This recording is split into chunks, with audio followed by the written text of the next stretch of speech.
Hello viewers, আজকে আমি যেই মুভিটি নিয়ে আলোচনা করতে এসেছি এই মুভিটার নাম হচ্ছে ওয়ান্টেড। আমি সিনেমার গল্প অল্পের মধ্যে অবশ্যই আপনাদেরকে শোনাবো, কিন্তু তার আগে সিনেমার কিছু সঠিক তথ্য আপনাদের সঙ্গে শেয়ার করব। এই সিনেমাটি মুক্তি পেয়েছিল 30 এপ্রিল 2010 সালে। এই সিনেমাটা অ্যাকচুয়ালি অ্যাকশন সিনেমা। এই সিনেমার মধ্যে আছে অ্যাকশন দৃশ্য, আছে ভালোবাসার গল্প, আছে একটু দুঃখের বিষয়ও। তো সিনেমাটা পরিচালনা করেছিলেন রবি কিনাগি, সঙ্গীত দিয়েছিলেন রাজেশ রয়।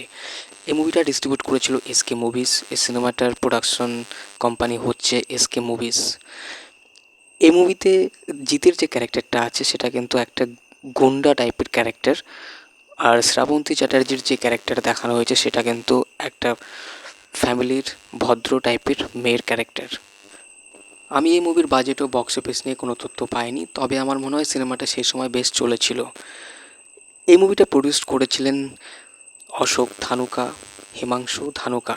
সিনেমার গল্প হচ্ছে একটি অসহায় ছেলে, সে গুন্ডাদের সঙ্গে মিশে যায়, দিয়ে সে পরে কিন্তু গুন্ডা টাইপের একটা ছেলে হয়। সেই ছেলে হচ্ছে জিৎ।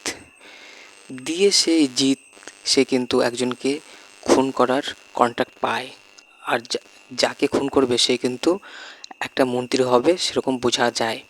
দিয়ে সেই লক্ষ্যে করার জন্য জিতের বন্ধুকে বলা হয়, তাকে একদম মেরে ফেলতে হবে, আর জিতকে বলে যে গুলিটা করতে হবে কিন্তু সেই জন্য না মরে। দিয়ে তার বন্ধু তাকে মেরে দেয়, আর জিত যে বিল্ডিং থেকে গুলি করেছিল সেই বিল্ডিংয়ে চলে আসে পুলিশ, আর জিত পালিয়ে সে যেতে থাকে ট্রেনে করে।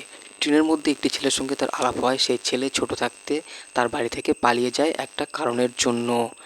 দিয়ে সেই ছেলে কিন্তু মারা যায় জিতের কারণে, আর জিত সেই ছেলে হয়ে সে চলে যায় সেই ছেলেদের বাড়িতে, আর সেখানে তাকে শিবু বলে সবাই জানে। দিয়ে জিত সেখানে থাকতে শুরু করে। দিয়ে সেখানে একটি মেয়ে থাকে পূজা নামে, মানে শ্রাবন্তী চ্যাটার্জি।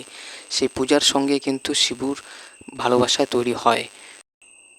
জিৎ যে পরিবারে গিয়েছিল সেই পরিবারে কিছু সমস্যা থাকে, সে সমস্যাগুলো কিন্তু জিৎ মিটিয়ে দেয়। আর দিয়ে দেখা যায় সিবিআই শরৎ কাপুর সে কিন্তু জিৎকে খুঁজতে সে চলে যায় সেই বাড়িতে, কিন্তু জিৎকে প্রমাণের জন্য ধরতে পারে না। পরে জিৎ তার বন্ধুর সঙ্গে দেখা করে এবং বন্ধুর সঙ্গে মোকাবেলা করে, দিয়ে সে তার বন্ধুকে মেরে ফেলে। তো ভিউয়ার্স, এই ছিল সংক্ষিপ্ত কাহিনী। সিনেমাটা পরিচালনা করেছিলেন রবি কিনাগি, সঙ্গীত দিয়েছিলেন রাজেশ রায়। এই মুভিটার প্রোডাকশন কোম্পানি হচ্ছে এসকে মুভিস। এই সিনেমাটা মুক্তি পেয়েছিল 30 এপ্রিল 2010 সালে। এই মুভিতে প্রত্যেকটা ক্যারেক্টারের অভিনয় ছিল বেশ ভালো। জিতের যে অ্যাকশন দৃশ্যগুলো ছিল সেইগুলো বেশ ভালো লেগেছিল। সাবস্ক্রাইব অবশ্যই করবেন নতুন হয়ে থাকলে।